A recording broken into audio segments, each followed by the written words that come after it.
دو عالم تمہارا ہوا کملی والے کہ تم ہو حبیب خدا کملی والے. دو عالم تمہارا ہوا کملی والے. الحمد للہ وحدہ والصلاة والسلام على من لا نبی بعدہ. اما بعد فاعوذ باللہ من الشیطان الرجیم. بسم اللہ الرحمن الرحیم. الف لام را تلک آیات الکتاب وقرآن مبین. صدق اللہ العظیم.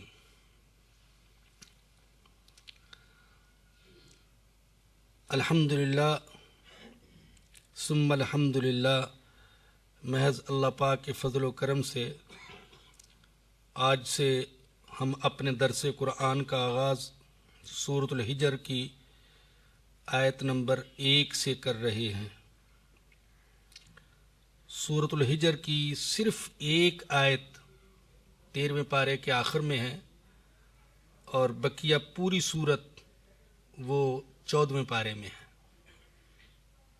اس سے آپ یہ بھی اندازہ لگا سکتے ہیں کہ قرآن کریم کی جو اصل تقسیم اور ترتیب ہے وہ سورتوں کے اعتبار سے ہے، پاروں کے اعتبار سے نہیں ہے.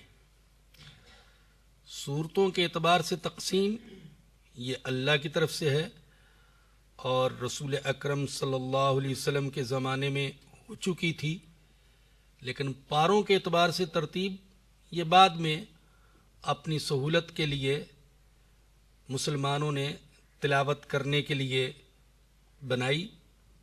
تو اسی لیے ان صورتوں کے آغاز میں پاروں کا لحاظ نہیں کیا گیا. اگر پاروں کا لحاظ ہوتا تو اس پارے کی ابتدا سورۃ الحجر کی پہلی آیت سے ہو رہی ہوتی. اب تک محض اللہ پاک کے فضل و کرم سے اس 9 سال کے عرصے میں 18 پاروں کا درس ہو چکا ہے اور 12 پارے تقریباً اور رہ گئے. اللہ تعالیٰ سے دعا ہے کہ اللہ پاک مجھے ان پاروں کے درس کی بھی توفیق عطا فرما دے اور یہ درس قرآن جو کہ انٹرنیٹ پر بھی برابر نشر کیا جا رہا ہے تو میرے لیے ایک ذخیرہ آخرت بن جائے اور دنیا سے جانے کے بعد بھی اس کی آواز پوری دنیا میں سنائی دیتی رہے اور ساری دنیا کے مسلمان اس سے مستفید ہوتے رہیں.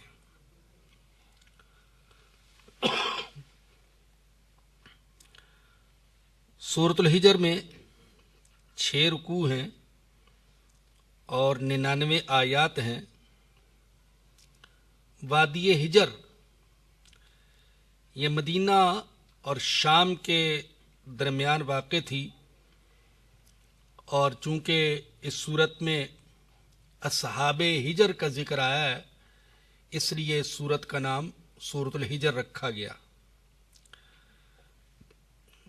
اس صورت کی ابتدا بھی بہت سی دوسری صورتوں کی طرح وہ حروف مقطعات سے ہو رہی ہے. الف لام را. اور پہلے بھی عرض کرتا رہا ہوں کہ اکثر ایسا ہوا ہے قرآن کریم میں کہ جس صورت کا آغاز حروف مقطعات سے ہوا تو وہاں قرآن کریم کا ذکر اللہ پاک نے فرمایا ہے. جیسے یہاں پر بھی دیکھیں تو فرمایا کہ الف لام را تلک آیات الکتاب وقرآن مبین. اسی طریقے سے سورۃ البقرہ کو دیکھیں تو وہاں پر بھی اللہ نے فرمایا الف لام میم ذالک الکتاب لا ریب فیہ. سورہ آل عمران کو دیکھیں تو وہاں پر بھی اللہ نے فرمایا الف لام میم اللہ لا الہ الا هو الحی القیوم نزل علیک الکتاب. اسی طریقے سے حامیم والکتاب المبین، یاسین والقرآن الحکیم، صاد والقرآن ذی الذکر، قاف والقرآن المجید. تو اکثر ایسا ہوا ہے سوائے ایک دو صورتوں کے کہ جن صورتوں کا آغاز حروف مقطعات سے ہوا تو وہاں اللہ پاک نے قرآن کریم کا ذکر فرمایا ہے. اس سے بعض حضرات نے یہ ثابت کیا ہے کہ حروف مقطعات کے ذریعے سے حقیقت میں قرآن کی صداقت کا انکار کرنے والوں کو چیلنج کیا گیا ہے کہ اگر تم یہ کہتے ہو کہ یہ قرآن اللہ کا کلام نہیں بلکہ محمد الرسول اللہ صلی اللہ علیہ وسلم کا خود ساختہ کلام ہے تو یہ کلام انہی حروف سے تو بنا ہے، الف لام میم، الف لام را، صاد قاف حامیم کاف ہا یا عین صاد وغیرہ. تو تم بھی ان حروف سے ایسا ہی کلام بنا لو. گویا کہ مواد تو تمہارے پاس بھی ہے، مٹیریل تو تمہارے پاس بھی ہے. تو اگر محمد جیسا امی انسان ان حروف سے ایسا عظیم الشان کلام بنا سکتا ہے تو کیا تم نہیں بنا سکتے ہو؟ تو انہیں چیلنج کیا گیا ہے کہ اگر تم اس کتاب کی صداقت کے بارے میں شک کرتے ہو تو پھر ان حروف سے تم بھی ایسا کلام بنا کے لے آؤ. اور چیلنج یہ نہیں ہے کہ پورے قرآن جیسی ایک کتاب بنا کر لاؤ، بلکہ چیلنج یہ تھا ابتدا میں کہ 10 صورتیں لے آؤ، اور پھر آخر میں یہ کہ صرف ایک صورت ہی ایسی بنا کر لے آؤ. لیکن اس چیلنج کو نہ کسی کل کے منکر نے قبول کیا، نہ آج کا کوئی منکر قبول کر سکتا ہے. آج دوپہر کی نشست میں ایک جگہ ختم قرآن کی تقریب میں بیان تھا تو وہاں میں نے عرض کیا کہ انسان 100 نہیں 1000 غلطیاں کرنے کے باوجود انسان رہ سکتا ہے، لیکن خدا ایک غلطی بھی کر بیٹھے تو خدا نہیں رہتا. اور خدا کے کلام میں ایک غلطی بھی ثابت ہو جائے تو نہ وہ کلام سچا رہے گا نہ پھر وہ کلام خدا کا رہے گا.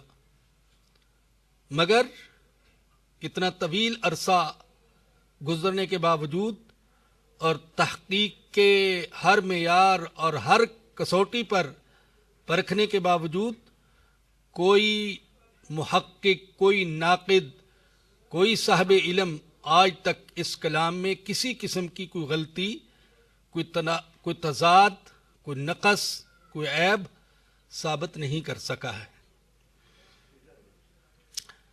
سورہ ہجر میں اللہ پاک نے جو اہم مضامین بیان فرمائے ان کی طرف بھی اشارہ کیے دیتا ہوں. تفصیلی درس تو انشاءاللہ ہوتا رہے گا. پہلا مضمون، اہم مضمون سورہ ہجر میں جو بیان ہوا وہ یہ کہ قیامت کے دن کفار جب دوزخ کے عذاب کا اپنی آنکھوں سے مشاہدہ کریں گے تو تمنا کریں گے اے کاش ہم بھی مسلمان ہوتے. دوسرا مضمون اللہ نے اس سورہ میں فرمایا کہ قرآن کی حفاظت کا ذمہ ہم نے اپنے اوپر لے لیا ہے، انسانوں پر نہیں چھوڑا بلکہ اپنے اوپر لے لیا. انا نحن نزلنا الذکر وانا لہ لحافظون. تیسرا مضمون توحید کا مضمون ہے کہ اللہ کی قدرت اور اللہ کی توحید کے دلائل ارض و سما میں بکھرے ہوئے ہیں. زمین، آسمان، سورج، چاند، درخت، پتھر، یہ سب اللہ کی قدرت کے اور اللہ کے وجود کے دلائل ہیں۔ چوتھا مضمون جو اس صورت میں بیان کیا اللہ نے وہ حضرت آدم علیہ السلام کا قصہ ہے، جو کہ قرآن کریم میں کئی جگہ بیان ہوا ہے۔ اور یہ نقطہ ذہن میں رکھ لیجئے کہ آدم علیہ السلام کا قصہ یہ حقیقت میں پوری انسانیت کا قصہ ہے۔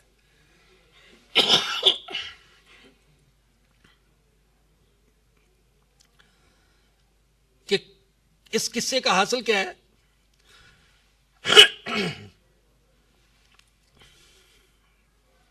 میں 4 الفاظ بول رہا ہوں، ان کی مختصر سی وضاحت بھی کر دوں گا۔ اس پورے قصے کا خلاصہ انسان کی تکریم، اللہ کی طرف سے اس کو تاکید، شیطان کی طرف سے تزیین وسوسہ اندازی، کسی بات کو خوبصورت بنا کر پیش کرنا، اور پھر انسان کا بھول جانا، غلطی کر بیٹھنا، یہ پورے قصے کا خلاصہ ہے۔ پہلا لفظ جو میں نے بولا انسان کی تکریم، یہ بتایا کہ اللہ نے انسان کو بڑا مکرم، بڑا محترم بنایا ہے۔ اس کائنات کی سب سے مکرم اور محترم مخلوق وہ انسان ہے، جس کے لیے اللہ نے فرمایا کہ جو کچھ زمین میں ہے یہ سب میں نے تمہارے لیے پیدا کیا ہے۔ والذی خلق لکم ما فی الارض جمیعا۔ کہاں تو یہ سوچ تھی کہ انسان سمجھتا تھا کہ میں چیزوں کے لیے ہوں، انسان چیزوں کے لیے ہے، چنانچہ انسان کو ذبح کر دیا جاتا تھا، اس کی نظر پیش کی جاتی تھی سمندروں کے سامنے، دریاؤں کے سامنے، سورج کے سامنے، چاند کے سامنے، جنوں کے سامنے، درختوں کے سامنے۔ لیکن قرآن نے انسان کی سوچ بدل دی کہ تم ان چیزوں کے لیے نہیں ہو، بلکہ یہ ساری کی ساری چیزیں تمہارے لیے ہیں اور تم اللہ کے لیے ہو۔ تو ایک تو انسان کی تکریم، اللہ نے انسان کو مکرم بنایا کہ فرشتوں کو حکم دیا اس کے سامنے سجدہ کرو۔ دوسرے پھر تاکید کی، دیکھو میری بات مان کے چلنا، چاہے کچھ بھی ہو جائے، تمہارے سامنے برائی کو کتنا بھی خوبصورت بنا کر پیش کیا جائے، تم دھوکے میں نہ آنا، بس یہ سمجھنا میرے اللہ کا یہ حکم ہے، میں تو بس اسی حکم پر ڈٹا رہوں گا۔ یہ تاکید کی تھی انسان کو، یہ دوسرا لفظ بولا میں نے تاکید۔ اور تیسرا لفظ بولا میں نے تزیین کا میں نے ویسے عربی میں ہوتا ہے کسی چیز کو مزین بنا کر پیش کرنا، خوبصورت بنا کر پیش کرنا۔ یاد رکھیں کہ شیطان جو ہے وہ برائی کو برائی کہہ کر انسان کے سامنے پیش نہیں کرتا، برائی کو اچھائی کی شکل میں، برائی کو نفع کی صورت میں، برائی کو کامیابی کی صورت میں، برائی کو ترقی کی صورت میں، برائی کو عزت کی صورت میں، برائی کو راحت کی صورت میں انسان کے سامنے پیش کرتا ہے کہ یہ گناہ کر لو گے ترقی مل جائے گی، یہ گناہ کر لو گے راحت مل جائے گی، یہ گناہ کر لو گے مالی خوشحالی مل جائے گی، یہ گناہ کر لو گے معاشرے میں تمہیں اچھی نظر سے دیکھا جائے گا۔ تو وہ ہمیشہ برائی کو اچھائی کی شکل میں پیش کرتا ہے۔ جیسے حضرت آدم علیہ السلام کے سامنے اس نے قسمیں اٹھائیں، قسمیں، وقاسمہما انی لکما لمن الناصحین، اللہ کی قسم بے شک میں یقیناً تمہارا بہت بڑا خیر خواہ ہوں، یہ قسم اٹھائی۔ اور یہ بتایا کہ اللہ نے جو اس درخت کا پھل کھانے سے تمہیں منع کیا تو اس لیے کہ اگر تم نے اس درخت کا پھل استعمال کر لیا تو پھر ہمیشہ ہمیشہ کے لیے تم جنت میں رہو گے، کبھی بھی جنت سے نہیں نکالا جائے گا۔ اب ظاہر ہے آدم علیہ السلام تو جنت سے نکلنا نہیں چاہتے، جنت سکون کی جگہ ہے، امن کی جگہ ہے، اور سب سے بڑی بات اللہ کی رضا کی جگہ ہے۔ تو جنت سے تو نکلنا نہیں چاہتے، تو اس کی باتوں میں آ گئے اور اللہ کے حکم کو بھول گئے. چنانچہ اللہ نے کہا فناسیہ وَلَقَدْ عَهِدْنَا إِلَىٰ آدَمَ مِن قَبْلُ، ہم نے آدم کو بڑی تاکید کی تھی لیکن فناسیہ، آدم بھول گیا. وَلَمْ نَجِدْ لَهُ عَزْمًا، اور ہم نے آدم کے اندر پختگی نہیں پائی، پختگی نہیں دیکھی، بھول گیا، نسیان کا شکار ہو گیا. تو یہ قصہ ہے بظاہر آدم علیہ السلام کا، لیکن یہ پوری انسانیت کا قصہ ہے. یہ میرا قصہ ہے، یہ آپ کا قصہ ہے. اللہ نے ہمیں عزت دی، اللہ نے ہمیں اپنے حکموں پر کاربند رہنے کی تاکید فرمائی، اور پھر ہم شیطان کے وسوسوں میں اور شیطان کے دھوکوں میں آ گئے اور ہم سے غلطیاں ہو گئیں. اور اس قصے کا اختتام بڑا خوبصورت ہے کہ اگرچہ غلطی ہو گئی آدم سے، لیکن اللہ نے توبہ کا راستہ دکھا دیا. توبہ کر لو، اللہ معاف فرما دے گا. تو یہ وعدہ صرف آدم علیہ السلام کے لیے نہ تھا، بلکہ ہمارے لیے بھی یہ وعدہ ہے کہ اگر غلطی ہو جائے تو توبہ کر لو. غلطی ہو جانے کے بعد اس پر اصرار کرنا، اس کی تعویلیں کرنا، اس کو جائز بنا کر پیش کرنا، یہ شیطان کا کام ہے. اور غلطی ہو جانے کے بعد ندامت کا اظہار اور خطا کا اقرار اور پھر توبہ اور استغفار، یہ آدم علیہ السلام کی پہچان ہے. تو یہ چوتھا مضمون ہے جو اس صورت میں بیان ہوا. پانچواں اہم مضمون اس صورت میں جو بیان ہوا وہ اللہ پاک نے اپنی رحمت کا ذکر کیا، اور کس انداز میں؟ نبی عبادی، میرے حبیب میرے بندوں کو بتا دے، انی انا الغفور الرحیم، بے شک میں بہت ہی بخشنے والا، بڑا رحم کرنے والا ہوں. پہلے اپنی مغفرت اور رحمت کا ذکر کیا اور بعد میں اپنے عذاب کا ذکر کیا ہے. چنانچہ اللہ کی رحمت اللہ کے عذاب پر غالب ہے. اللہ کی رحمت اس ساری کائنات کو اپنے احاطے میں لیے ہوئے ہے. چھٹا اہم مضمون جو بیان ہوا وہ ابراہیم علیہ السلام کے مہمانوں کا ہے.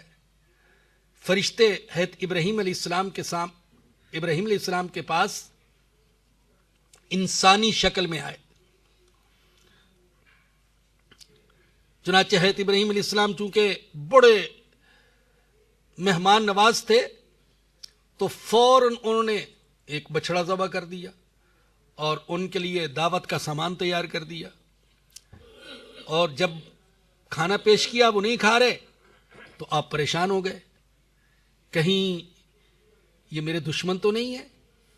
اس لیے کہ اس وقت کی انسانی سوسائٹی میں یہ رواج تھا کہ جس کے ساتھ دشمنی ہوتی تھی پھر اس کا کھانا نہیں کھاتے تھے، اور جس کا کھا لیتے تھے اس کے ساتھ دشمنی نہیں کرتے تھے. اللہ اکبر، اللہ اکبر. یہ پہلو تو کم از کم یہ پہلو تو ہم سے 1000 درجے اچھے. ہمارے ہاں تو بسا اوقات جس کا کھاتے ہیں اسی کی جڑ کاٹتے ہیں، اسی کو گالیاں دیتے ہیں، اسی کو ناکام کرنے کے، ہلاک کرنے کے منصوبے بناتے ہیں. آج پتہ نہیں چلتا، یقین کریں پتہ نہیں چلتا یہ دوست ہے یہ دشمن ہے. کئی چہرے ہمارے، کئی چہرے. کبھی ہم دوست کی شکل میں آتے ہیں، اندر سے دشمن ہوتے ہیں. کبھی خیرخواہ کی شکل میں، کبھی معلم کی شکل میں، اندر سے پتہ نہیں کیا ہے. تو بہرحال یہ چھٹا مضمون ہے. اور 7واں مضمون کہ یہ فرشتے پھر حضرت لوط علیہ السلام کی طرف آئے اور ان کی قوم کو تباہ و برباد کر دیا. اور 8واں مضمون وادی ہجر کے باشندوں یعنی حضرت صالح علیہ السلام کی قوم کا اللہ پاک نے ذکر فرمایا ہے. یہ 8 اہم مضامین ہیں جو اللہ پاک نے سورہ ہجر میں بیان فرمائے ہیں. اب ہم اس سورت کی ابتدا کرتے ہیں. اللہ فرماتے ہیں الف لام را تلک آیات الکتاب یہ کتاب کی آیتیں ہیں، وَقُرْآنٍ مُبِينٍ، اور ایسے قرآن کی آیتیں ہیں جو حق اور باطل کو واضح کر دینے والا ہے۔ قرآن، یہ تنوین ہے۔ عربی قاعدے کے لحاظ سے یہ تنوین لگائی گئی ہے قرآن کی عظمت کو بیان کرنے کے لیے، قرآن کے کمال کو بیان کرنے کے لیے، کہ یہ کتاب کی آیتیں ہیں اور کامل قرآن کی آیتیں ہیں جو کہ حق اور باطل کو واضح کر دینے والا کلام ہے۔ ربما یود الذین کفروا لو کانوا مسلمین، اب یہ 14ویں پارے کا آغاز ہو رہا ہے۔ اللہ فرماتے ہیں کافر بار بار تمنا کریں گے کاش ہم مسلمان ہوتے۔ یہی مضمون اللہ پاک نے سورہ انعام میں بھی بیان فرمایا کہ وَلَوْ تَرَىٰ إِذْ وُقِفُوا عَلَى النَّارِ، کاش آپ اس منظر کو دیکھیں جب ان منکروں کو دوزخ کے سامنے کھڑا کیا جائے گا، فَقَالُوا يَا لَيْتَنَا، تو وہاں یہ کہیں گے اے کاش، نُرَدُّ، ہمیں دنیا میں لوٹا دیا جائے، ایک دفعہ پھر زندگی دے دی جائے، وَلَا نُكَذِّبَ بِآيَاتِ رَبِّنَا، اور دنیا میں جا کر ہم اپنے رب کی آیتوں کو نہیں جھٹلائیں گے، وَنَكُونَ مِنَ الْمُؤْمِنِينَ، اور ہم ایمان والوں میں سے ہو جائیں گے۔ تو یہی بات یہاں بھی فرمائی گئی کہ کافر بار بار تمنا کریں گے کاش ہم مسلمان ہوتے۔ حضرت ابو موسیٰ اشعری رضی اللہ تعالیٰ عنہ سے ایک روایت منقول ہے، اس میں آتا ہے جب دوزخی دوزخ میں چلے جائیں گے تو کافر دیکھیں گے کہ ان کے ساتھ دوزخ میں وہ لوگ بھی ہیں جو دنیا میں کلمہ پڑھتے تھے، مسلمان کہلواتے تھے، تو وہ ان کو تانا دیں گے کہ تمہارے اسلام نے تمہیں کیا فائدہ دیا، ہم بھی دوزخ میں اور تم بھی دوزخ میں۔ تو وہ مسلمان وضاحت کریں گے چونکہ ہم سے کچھ گناہ بھی ہو گئے تھے، ان گناہوں کی سزا میں ہمیں دوزخ میں ڈالا گیا ہے، اور ہمیں امید ہے کہ اللہ پاک یہ سزا بھگتنے کے بعد ہمیں دوزخ سے آزاد فرما دیں گے۔ چنانچہ اللہ پاک فوری طور پر ان مسلمانوں کے لیے حکم دیں گے کہ انہیں دوزخ سے آزاد کر دیا جائے۔ جب ان کو دوزخ سے نکالا جائے گا اور کفار ان کو دیکھیں گے تو حسرت سے کہیں گے اے کاش ہم بھی مسلمان ہوتے اور ہمیں بھی اس مصیبت کی جگہ سے نجات مل جاتی۔ ذرا غور کیجیے گا، بعض مفسرین نے یہ بات لکھی کہ کافر یہ نہیں کہیں گے کاش ہم متقین ہوتے، ہم تقوی والے ہوتے، کاش ہم خاشعین ہوتے، خشوع کرنے والے ہوتے، کاش ہم مجاہدین ہوتے، کاش ہم منفقین، اللہ کی راہ میں خرچ کرنے والے ہوتے، کاش ہم مسلین، نماز پڑھنے والے ہوتے، کاش ہم متصدقین، صدقہ کرنے والے ہوتے۔ یہ نہیں کہیں گے، بلکہ کیا کہیں گے اے کاش ہم مسلمین ہوتے۔ اس سے آپ اندازہ لگا سکتے ہیں کہ صرف اسلام بھی یہ اللہ پاک کی بہت بڑی نعمت ہے۔ الحمدللہ ہم کوشش کرتے ہیں اور کوشش کرتے رہنا چاہیے، زبان سے، قلم سے، دعوت سے سمجھا کر بگڑے ہوئے مسلمانوں کو ارے صرف زبان کے مسلمان نہ رہو، عمل کے مسلمان بن جاؤ، صرف ظاہر کے نہیں باطن کے مسلمان بن جاؤ، سیرت و کردار کے مسلمان بن جاؤ، یہ تلقین کرنی چاہیے اور اس کی کوشش بھی کرنی چاہیے۔ لیکن اس کے باوجود کلمے کو یا اسلام کو معاذ اللہ بالکل ایک حقیر چیز کے طور پر پیش کرنا یہ بالکل غلط ہے. نرا کلمہ بھی یہ اللہ پاک کی بہت بڑی نعمت ہے. مسلمان ہونا بھی اللہ پاک کی بہت بڑی نعمت ہے. اور جان لیجئے کہ جس نے کلمہ پڑھا ہے، جس نے اسلام قبول کیا ہے، واقعی دل سے پڑھا ہے، وہ کتنا ہی گناہ گار کیوں نہ ہو، اس کے دل میں کہیں نہ کہیں ایمان کا نور چھپا ہوتا ہے، اور بعض اوقات چہرے سے بھی ظاہر ہوتا رہتا ہے. ہم نے تو اس کا مشاہدہ کیا کہ بسا اوقات ایک کافر، ایک عیسائی، ایک ہندو، چاہے وہ شکل و صورت کے اعتبار سے کتنا ہی پرکشش کیوں نہ ہو، دل گواہی دیتا ہے کہ یہ مسلمان نہیں ہے. اور مسلمان چاہے شکل و صورت کا کتنا ہی سادہ کیوں نہ ہو، بسا اوقات اس کا چہرہ گواہی دیتا ہے کہ اس کے دل کے اندر ایمان کا نور چھپا ہوا ہے. تو یہ ایمان کا نور بھی معاذ اللہ کوئی فضول چیز نہیں ہے، بے فائدہ نہیں ہے. اس کا فائدہ بھی ہوگا. قیامت کے دن اللہ پاک اس نور کی قدر فرمائیں گے اور کلمہ پڑھنے والے مسلمانوں کو بالآخر نجات دوزخ سے دے دی جائے گی. تو فرمایا کہ کافر بار بار تمنا کریں گے اے کاش ہم مسلمان ہوتے. اللہ فرماتے ہیں ذرہم، میرے نبی آپ ان کو چھوڑ دیجئے.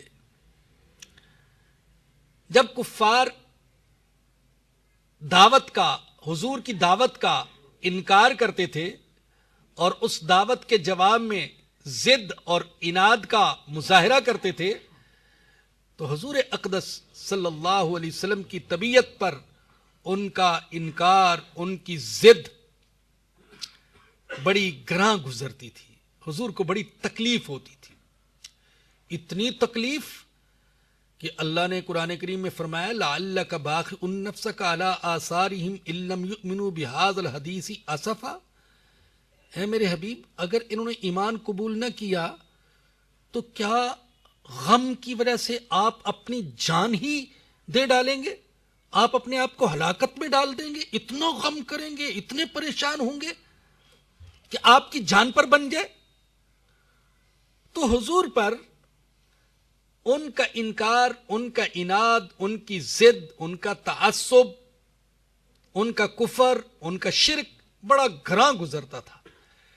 تو اللہ پاک نے قرآن کریم میں کئی جگہ اپنے حبیب کو تسلی دی اور فرمایا کہ آپ ان کو اپنے حال پر چھوڑ دیں، اتنے پریشان نہ ہوں، چھوڑ دیں ان کو.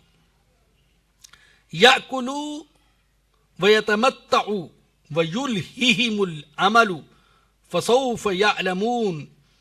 یہ کھانے پینے میں، عیش و عشرت میں اور لمبے لمبے منصوبے بنانے میں مگن رہیں. بہت جلد انہیں اپنی کوششوں کا انجام معلوم ہو جائے گا.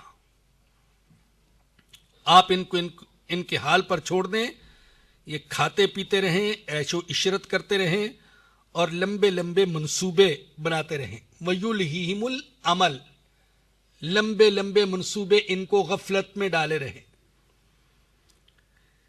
یہ لمبے لمبے منصوبے یہ انسان کو آخرت سے غافل کر دیتے ہیں.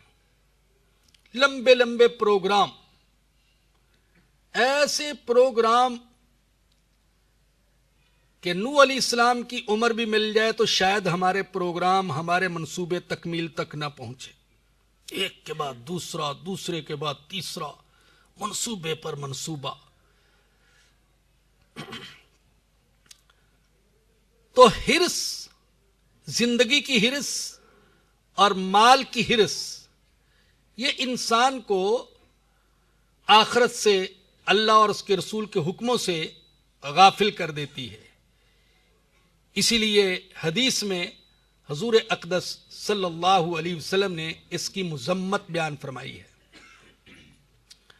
حضرت انس رضی اللہ عنہ سے روایت ہے کہ رسول اللہ صلی اللہ علیہ وسلم نے فرمایا 4 چیزیں انسان کی بدبختی کی علامت ہیں۔ پہلی چیز جمود العین، آنکھوں کا خشک ہو جانا، کبھی اللہ کے ڈر سے آنکھ سے آنسو کا قطرہ بھی نہ بہے، یہ بدبختی کی علامت ہے۔ یہ جو آنسو ہیں اللہ کے ڈر سے یا اللہ کی محبت میں انسان کی آنکھوں سے بہنے والے آنسو، اللہ کی نظر میں ان آنسوؤں کی بڑی قدر و قیمت ہے، حتیٰ کہ ہمارے آقا صلی اللہ علیہ وسلم نے فرمایا جس شخص کی آنکھ سے اللہ کے ڈر سے مکھی کے سر کے برابر بھی آنسو نکلا اور پھر اس نے اس آنسو کی قدر کی، کوئی بڑا گناہ نہیں کیا اس نے، ایسا نہیں کہ آنسو بہانے کے بعد پھر گندی زندگی کی طرف چلا گیا ہو، یہ وضاحت کے طور پر کہہ رہا ہوں۔ فرمایا کہ جس کے ڈر سے مکھی کے جس کی آنکھوں سے اللہ کے ڈر سے مکھی کے سر کے برابر بھی آنسو کا قطرہ نکلا، اللہ اس پر دوزخ کی آگ حرام کر دے گا۔ اتنی قدر و قیمت ہے اللہ کی نظر میں۔ تو بدبختی کی علامت ہے آنکھوں کا خشک ہو جانا۔ ہمارے آقا صلی اللہ علیہ وسلم، آپ جانتے ہیں، آپ نے واقعات سنے اللہ کے سامنے آپ کے گریہ و بکا کے، کہ سیدہ عائشہ صدیقہ رضی اللہ تعالیٰ عنہا فرماتی ہیں کہ بعض اوقات میری آنکھ کھلتی تو حضور سجدے میں پڑھ کر رو رہے ہوتے تھے اور آپ کے سینے سے رونے کی ایسے آواز نکلتی تھی جیسے چولہے پر رکھی ہوئی ہنڈیا سے آواز نکلتی ہے۔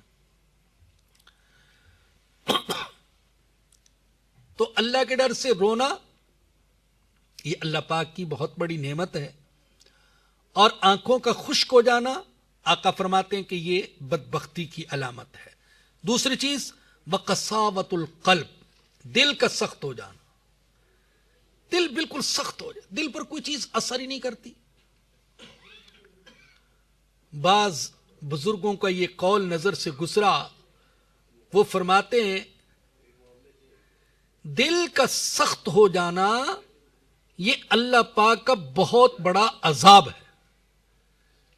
اللہ جب کسی سے ناراض ہو جاتے ہیں تو اس کے دل کو سخت کر دیتے ہیں۔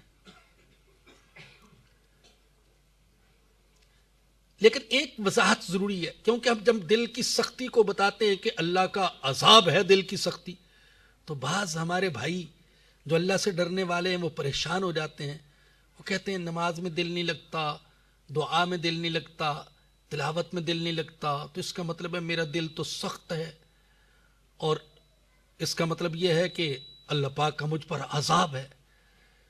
تو یاد رکھیے دل میں انقباض کی کبھی کیفیت کا پیدا ہو جانا یہ اور چیز ہے، اور دل کا کفر میں سخت ہو جانا یہ اور چیز ہے۔ یہ جو قبض کی کیفیت ہے کہ دل بعض کا سکڑا ہوا ہے، نماز میں دل نہیں لگ رہا، دعا میں دل نہیں لگ رہا، تلاوت میں نہیں لگ رہا، بعض اوقات کسی گناہ کا اثر ہوتا ہے، بعض اوقات حرام غذا کا اثر ہوتا ہے، اور بعض اوقات اللہ کی طرف سے آزمائش بھی ہوتی ہے۔ کیونکہ جو بست کی کیفیت ہے کہ بڑا دل لگ رہا ہے، دعا میں بڑا مزہ آ رہا ہے، دل چاہتا ہے مانگتا ہی چلا جاؤں، مانگتا ہی چلا جاؤں، اور تلاوت میں بڑا مزہ آ رہا ہے، دل چاہتا ہے ایک پارہ پڑھا دوسرا پارہ بھی پڑھ جاؤں، نماز میں بڑا دل لگ رہا ہے، یہ بست، اس کو کہتے ہیں بست کی کیفیت۔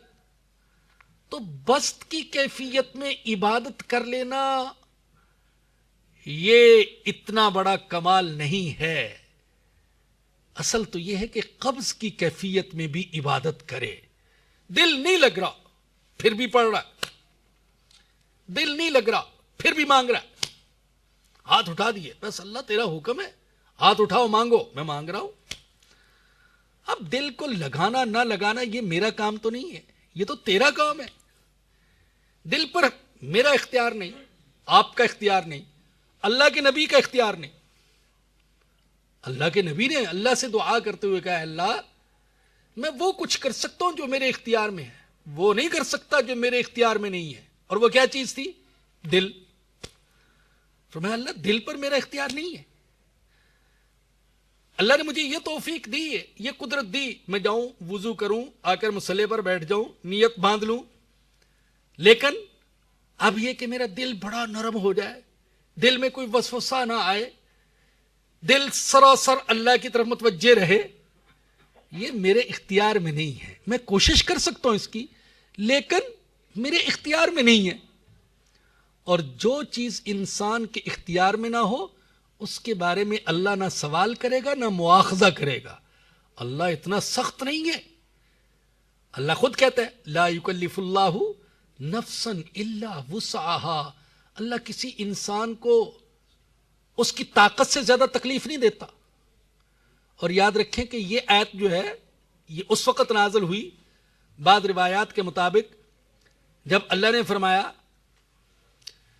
کہ جو کچھ تمہارے دل میں ہے اس کو چاہے ظاہر کرو چاہے چھپاؤ، حساب ہوگا.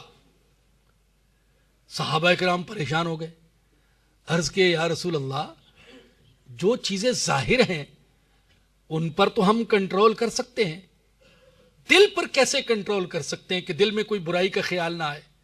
تو اگر اللہ نے دل کے وسوسوں پر بھی ہمیں پکڑ لیا تو ہم میں سے کون بچ سکے گا؟ صحابہ اکرام پریشان ہو گئے. چنانچہ اللہ نے آگے یہ آیت اتار دی لا یکلف اللہ نفسا الا وسعها. میرے حبیب اپنے صحابہ کو بتا دیں کہ اللہ انسان کو اتنی ہی تکلیف دیتا ہے جتنی اس کی طاقت میں ہوتا ہے. دل کے وسوسوں پر میں مواخذہ نہیں کروں گا، اس لیے کہ وہ انسان کے اختیار میں نہیں ہے ان کو کنٹرول کرنا. تسلی دینے کے لیے بتا رہا ہوں کیونکہ آج کل وسوسے بہت آتے ہیں، خیالات بہت آتے ہیں، تو تسلی دینے کے لیے آپ حضرات کو بتا رہا ہوں، ورنہ مضمون تو اور ہے. حضور اقدس صلی اللہ علیہ وسلم سے بعض صحابہ نے پوچھا اے اللہ کے نبی بعض اوقات دل میں ایسے وسوسے ایسے خیالات آتے ہیں کہ ہم سوچتے ہیں کہ اگر یہ زبان پر آ گئے تو ہماری زبان جل جائے. اتنے خطرناک اتنے برے گندے خیالات یہ صحابہ اکرام کہہ رہے ہیں، پوچھ رہے ہیں حضور سے. اور دعا کیجئے صحابہ اکرام کے لیے کہ جو چیزیں ہمیں پوچھنی تھی حضور سے وہ صحابہ نے پوچھ لی، ہمارے لیے آسانیاں پیدا کر دی. تو یا رسول اللہ ایسے گندے خیالات ہوتے ہیں، ہم سوچتے ہیں زبان پر آئے تو زبان جل جائے گی. کیا آقا کا انداز تربیت تھا. آقا نے یہ نہیں فرمایا ارے میری صحبت میں بیٹھتے ہو اور پھر گندے خیالات. آقا نے فرمایا فذالک صریح الایمان، یہ تو خالص ایمان ہے. اب دیکھیں تسلی دے دی، حوصلہ بڑھا دیا. اگر حضور دل توڑ دیتے یار کیا کرتے ہو، تو وسوسوں پر تو کنٹرول نہیں ہو سکتا تھا، ممکن تھا کہ وہ اللہ کی رحمت سے نا امید ہی ہو جاتے. تو دل جوڑ دیا، حوصلہ بڑھا دیا. ارے یہ تو خالص ایمان ہے کہ تم یہ سمجھتے ہو کہ یہ خیالات اتنے گندے ہیں کہ اگر میری زبان پر آئے تو زبان جل جائے گی. یہ تو ایمان کی علامت ہے. اور وہ جو کہا جاتا ہے کہ پتھر اسی درخت پر مارے جاتے ہیں جس درخت پر پھل ہوتا ہے، تو شیطان حملہ وہی کرے گا جہاں اس کو ایمان نظر آتا ہے. تو جس کے اندر ایمان نظر آیا اسی کو بہکانے کی کوشش کرے گا. بہرحال آقا فرما رہے 4 چیزیں بدبختی کی علامت ہیں. پہلی چیز آنکھوں کا خشک ہو جانا، دوسرے دل کا سخت ہو جانا. میں وضاحت کر رہا تھا کہ وقتی طور پر دل میں انقباض کی کیفیت پیدا ہو جانا اور چیز ہے، اور دل کا پتھر کی طرح سخت ہو جانا یہ اور چیز ہے. اور تیسری چیز طول عمل، بدبختی کی علامت، لمبی امیدیں، لمبے منصوبے، لمبے پروگرام. یعنی ایسے پروگرام بنا رہا ہے کہ لگتا ہے کہ اس نے تو دنیا سے جانا ہی نہیں ہے. ارے 70 سال کا بوڑھا ہو گیا اور اب بھی بیٹھا، آخرت کی نہیں سوچتا، دنیا ہی کی کیلکولیٹر لے کر بیٹھا ہوا ہے. 2 کروڑ ہو گئے، اگلے سال 4 کروڑ ہو جائیں گے، اب 6 کروڑ ہو جائیں گے. ابھی ہمارے ایک عزیز کا معاملہ چل رہا ہے، کوئی 90-95 سال کا بوڑھا ہے اور اس نے اس عزیز کے ساتھ فراڈ کیا ہوا ہے.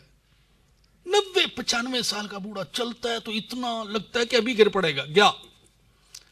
اور بیچارے پر ترس آئے کسی کو دیکھ کر، لیکن فراڈ اب بھی نہیں چھوڑ رہا، دھوکہ اب بھی نہیں چھوڑ رہا. تو ایسے ایسے لمبے منصوبے پروگرام بیٹھے بنا رہے، آخرت کی فکر ہی نہیں. وہ جو سادہ سا شعر ہے، پہلے بھی آپ کو سناتا رہتا تھا، سیٹھ جی کو فکر یا کہہ لیں بابا جی کو فکر، ایک ایک کو 10 کیجئے. آیا اسرائیل، اس نے کہا حضرت بس کیجئے. چلیے ویزا لگ گیا، فلائٹ تیار ہے، اب دیر نہ کریں. تو یہ طول عمل، یہ بدبختی کی علامت ہے. لمبے منصوبے. مومن کی شان یہ ہے ہر وقت آخرت کے لیے تیار رہے. اس لیے ہمارے حضور نے فرمایا کہ وصیت نامہ لکھ کر رکھا کرو اپنے ساتھ. وصیت نامہ ہر وقت تیار رہنا چاہیے، ہر سال لکھا کرے. اب جنوری 2012 شروع ہو گیا، نیا سال ہے، آپ اپنا وصیت نامہ لکھ دیں. الحمدللہ میں ہمیشہ بتاتا بھی رہتا تھا، میرے پاس میرا وصیت نامہ لکھا رہتا ہے، پتہ نہیں کب موت آ جائے. بہت سے لوگ وصیت نامہ لکھتے ہی نہیں ہے.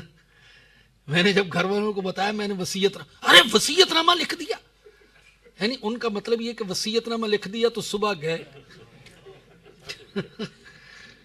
تو وصیت نامہ ہی نہیں لکھتے، اس لیے کہ جانے کا تو ارادہ ہے ہی نہیں ہے، سوچا ہی نہیں کہ جانا ہے. یہ بھی سفر ہے، حالانکہ ہر سفر مشکوک ہے، آخرت کا سفر یقینی ہے. یہ یقینی ہے. دنیا میں ہر چیز کا انکار کرنے والے لوگ موجود ہیں، خدا کا انکار کرنے والے، نبیوں کا انکار کرنے والے، قرآن کا انکار کرنے والے، حقیقتوں کا، سچائیوں کا انکار کرنے والے، لیکن موت کا انکار کرنے والا کوئی نہیں ہے. ایک زندہ حقیقت ہے، کون انکار کر سکتا ہے؟ نہ ڈاکٹر انکار کر سکتے ہیں، نہ حکیم انکار کر سکتے ہیں، نہ سائنسدان انکار کر سکتے ہیں، نہ چاند پر پہنچ کر انکار کر سکتے ہیں، نہ سورج پر پہنچ کر انکار کر سکتے ہیں. کر سکتے ہی نہیں ہیں. بسا اوقات حکیموں اور ڈاکٹروں کو جس بیماری کے علاج میں مہارت حاصل تھی اسی بیماری میں خود فوت ہو گئے یا اپنا عزیز فوت ہو گئے. تو بدبختی کی تیسری علامت لمبے منصوبے، لمبے پروگرام. حضور نے ایک حدیث میں فرمایا، ایک حضور نے نقشہ کھینچ کر بتایا صحابہ کرام کو، یہ لمبی لکیر کھینچی، فرمایا کہ یہ انسان کے منصوبے اور پروگرام ہے. اور ادھر ایک خط کھینچا، فرمایا یہ اس کی عمر ہے، یہ اس کی زندگی ہے. منصوبے تو وہ آگے جا رہے اور عمر اتنی سی ہے. اور چوتھی علامت بدبختی کی، والحرص علی الدنیا، دنیا کی شدید حرص. دنیا کو ضرورت کے لیے کمانا یہ سنت ہے، یہ نیکی ہے، یہ عبادت ہے. حلال روزی کمانا عبادت ہے، لیکن دنیا کا حریص بن جانا، حریص بن جانا کہ دین جاتا ہے تو جائے، اللہ ناراض ہوتا ہے تو ہو جائے، آخرت تباہ ہوتی تو ہو جائے، لیکن دنیا ہاتھ سے نہ جائے. جیسے ہمارے لوگ کہتے ہیں نا، چمڑی جائے دمڑی نہ جائے. اب آج کل کا نوجوان تو سمجھتے ہیں دمڑی ہے کیا چیز، ڈالر کہیں تو جوڑ نہیں بنتا. چمڑی جائے ڈالر نہ جائے تو جوڑ نہیں بنتا. تو دمڑی نہ جائے چمڑی چلی جائے، تو دنیا نہ جائے دین چلا جائے. چند دن پہلے ایک حدیث نظر سے گزری، بہت ہی عجیب حدیث، اور پہلی دفعہ نظر سے گزری. آج کل ہم وہاں اپنی مسجد میں درس حدیث دیتے ہیں فجر کے بعد، تو ایک نیا مجموعہ حدیثوں کا اس کا درس شروع کیا ہوا ہے. تو اس میں یہ حدیث تھی، آقا نے فرمایا کہ اگر کوئی شخص دین کو آگے رکھے، دنیا کو پیچھے رکھے، اور لا الہ الا اللہ کہے تو یہ کلمہ اس کی مدد کرتا ہے، اللہ اس کی مدد کرتا ہے. اور اگر کوئی شخص دین کو پیچھے کر دے اور دنیا کو آگے کر دے اور پھر کہے لا الہ الا اللہ، تو اللہ کہتا ہے تم جھوٹ بولتے ہو، تم جھوٹ بولتے ہو. لا الہ الا اللہ، لا الہ الا اللہ. حقیقت میں تو یہ کہ لا الہ الا الدنیا، لا الہ الا المال، لا الہ الا سونا، لا الہ الا چاندی، لا الہ الا روپیہ، لا الہ الا ڈالر، اور کہتا ہے لا الہ الا اللہ. کہتا یہ، لیکن عمل یہ ہے کہ دین پیچھے دنیا آگے. تو ایسا حریص بن جانا یہ بدبختی کی علامت ہے. تو 4 چیزوں کو بدبختی کی علامت آقا صلی اللہ علیہ وسلم نے قرار دیا، اور آقا نے یہ بھی بتا دیا کہ یہ مال کی ہرس اور لمبے منصوبے یہ ایک ایسی چیز ہے کہ جوانوں میں تو پائی جاتی ہے، بوڑھوں میں جوانوں سے بھی زیادہ پائی جاتی ہے. حضور اکرم صلی اللہ علیہ وسلم کی حدیث ہے ترمذی میں، حضرت انس رضی اللہ عنہ سے، فرمایا کہ انسان کا جسم بوڑھا ہو جاتا ہے لیکن 2 چیزیں جوان ہو جاتی ہیں، ایک زندگی کی ہرس اور دوسرے مال کی ہرس. اور واقعتاً یہ چیز مشاہدے میں آتی ہے، جوانوں میں اتنی ہرس نہیں ہے جتنا بوڑھوں کے اندر ہرس پائی جاتی ہے. اللہ اکبر. اور بھائی ایک حدیث میں حضور اقدس صلی اللہ علیہ وسلم نے فرمایا حب الدنیا رأس کل خطیئہ، دنیا کی محبت ہر گناہ کی جڑ ہے. وَحُبُّكَ الشَّيْءُ يُعْمِي وَيُسِمُّ، کسی چیز کی محبت تمہیں اندھا کر دیتی ہے اور بہرا کر دیتی ہے. جب دنیا پر فریفتہ ہو جائے، دنیا کے لیے پاگل ہو جائے، تو پھر اندھا بہرا ہو جاتا ہے، کوئی اور آواز سنائی نہیں دیتی. اسی لیے بڑی پیاری دعا ہے، آپ بھی یہ دعا کیا کریں. اللہم لا تجعل الدنیا اکبر ہمنا ولا مبلغ علمنا ولا غایت رغبتنا. اے اللہ دنیا کو ہماری سب سے بڑی سوچ نہ بنا دینا، ہمارے علم کا مقصد نہ بنا دینا، ہماری چاہتوں کی انتہا دنیا کو نہ بنا دینا. عجیب بات ہے، دیکھیں ایک طرف اللہ کے نبی نے حکم دیا اللہ سے دنیا مانگو، زیادہ مانگو، یہ حکم دیا. یہ وضو کے بعد آپ وضو کے دوران مختلف دعائیں سنتے ہوں گے، پڑھتے ہوں گے، یہ دعا پڑھنی چاہیے، یہ دعا پڑھنی چاہیے. جو صحیح ثابت دعا ہے وہ یہ ہے اللہم اغفر لی ذنبی ووسع لی فی داری وبارک لی فی رزقی. اے اللہ میرے گناہ معاف فرما دے، میرے گھر میں کشادگی پیدا فرما دے اور میرے رزق میں برکت عطا فرما دے. یہ دعا ہے، اور بڑی پیاری جامع دعا بعض اوقات زمزم پیتے وقت پڑھی جاتی ہے. اللہم انی اسألک علما نافعا ورزقا واسعا وشفاء من کل داء. اے اللہ ایسا علم عطا فرما جو مجھے نفع دے، ایسا رزق عطا فرما جو واسع ہو، اور ہر بیماری سے شفا عطا فرما. اب ایک طرف تو اللہ سے مال مانگنے کو حکم دیا اور دوسرے مال کی مذمت بھی ہے. تو یاد رکھیے ہر مال کی مذمت نہیں ہے، یہ اس مال کی مذمت ہے جو حرام راستے سے آئے، اس مال کی مذمت ہے جو انسان کو متکبر بنا دے، اس مال کی مذمت ہے جو انسان کو اللہ اور اس کے رسول کے حکموں سے اور دین سے غافل کر دے. ہر مال کی مذمت نہیں ہے، ورنہ حضرت عثمان کے پاس بھی مال تھا، حضرت ابوبکر صدیق کے پاس بھی مال تھا، امام ابو حنیفہ رحمۃ اللہ علیہ بڑے مالدار انسان تھے، اور اللہ نے خود حکم دیا مانگو ربنا آتنا فی الدنیا حسنہ وفی الآخرۃ حسنہ وقنا عذاب النار. تو بہرحال بھائی اس آیت کریمہ میں مذمت ہے لمبی امیدوں کی اور لمبے منصوبے بنانے کی اور دنیا کی ہرس کی. اللہ پاک مجھے اور آپ سب کو ہرس سے، ہوس سے بچائے، اور اللہ پاک ہمیں رزق حلال عطا فرمائے. اور اللہ پاک قرآن کریم کو پڑھنے سمجھنے اور اس پر عمل کرنے کی توفیق عطا فرمائے. وآخر دعوانا الحمدللہ رب العالمین. دعا سے پہلے کچھ اعلانات تھے. ایک تو آپ کے پاس جو ہے پیپر ہیں موجود، جو لوگ نئے ہیں وہ اپنے موبائل نمبر لکھ دیں تاکہ انہیں ایس ایم ایس بھیجا جائے. حضرت مولانا کا درس جو ہے اگلا اسی جگہ پہ انشاءاللہ مارچ کے تیسرے اتوار یعنی 18 مارچ کو ہوگا. اور ویسے ہر ہفتے عصر سے مغرب، ہر اتوار کو عصر سے مغرب جامع مسجد توابین میں جو ہے یہ گلشن معمار میں درس ہوتا ہے. اور یہاں پہ بدریہ ٹیلی فون براہ راست سنا جاتا ہے. خواتین بھی شرکت کرتی ہیں.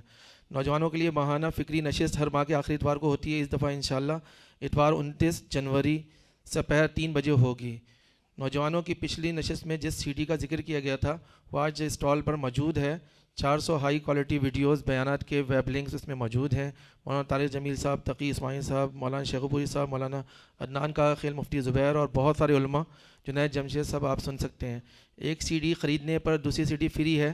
یہ اسی لیے دی جاتی ہے کہ آپ کو ترغیب ہو، آپ دوسروں کو آگے پہنچاتے جائیں. کوئی اگر چاہے تقسیم، کیونکہ یہ کراچی کی مساجد میں تقسیم ہو رہی ہیں تو کوئی اس میں انٹرسٹ لیتا ہے تو وہ بھی اس کے لیے بھی ہو سکتا ہے. اسلامی کیلنڈر 1433 کا اسٹال پہ موجود ہے. اگر کوئی مسجد کے لیے لینا چاہتا ہے تو وہ فری لے جائے، اپنا نام اور موبائل نمبر اور مسجد کا علاقے کا نام لکھ کے اور فری لے جا سکتا ہے. اور ہماری پھپھی صاحبہ کا انڈیا میں انتقال ہوا ہے اور بھائی جنید اور جلیل صاحب کا پچھلے دنوں انتقال ہوا ہے. ان کے لیے بھی دعا فرما دیں. جزاک اللہ. مولانا سے دعا کی درخواست ہے. الحمدللہ رب العالمین والصلاة والسلام علی سید الانبیاء والمرسلین. ربنا ظلمنا انفسنا وان لم تغفر لنا وترحمنا لنکونن من الخاسرین. یا رب العالمین ہمارے حال پر رحم فرما، کرم فرما، معاف فرما، رزق حلال عطا فرما، حرام سے بچنے کی توفیق عطا فرما. یا اللہ ہمیں دنیا کا کتا نہ بنا دینا. اے اللہ آخرت کی تیاری کرنے کی توفیق عطا فرما، آخرت کی فکر عطا فرما. یا اللہ محمد اکرم صاحب اور ان کے اہل عیال اور دوسرے جن حضرات کے لیے دعا کے لیے کہا گیا، یا اللہ سب کے جائز مقاصد پورا فرما، مرحومین کی مغفرت فرما. ہمارے بھائی شفیق صاحب کی پھوپھی صاحب کا انتقال ہوا ہے، اے اللہ ان کی مغفرت فرما. اور جتنے بھی حضرات و خواتین مسلمان دنیا سے چلے گئے، اے اللہ سب کی مغفرت فرما.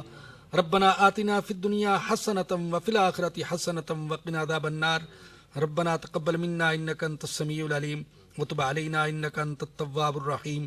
صلی اللہ تعالی علی رسولہ وخیر خلقہ سیدنا و مولانا محمد وآلہ وصحبہ واہل بیتہ اجمعین. آمین برحمتک یا ارحم. فرش نازاں ادھر عرش شاداں کہ معراج میں افضل الانبیاء ہیں. فرشتے کھڑے ہر طرف صف بصف ہیں. ملاقات رب کو چلے مصطفیٰ ہیں. نہ جانا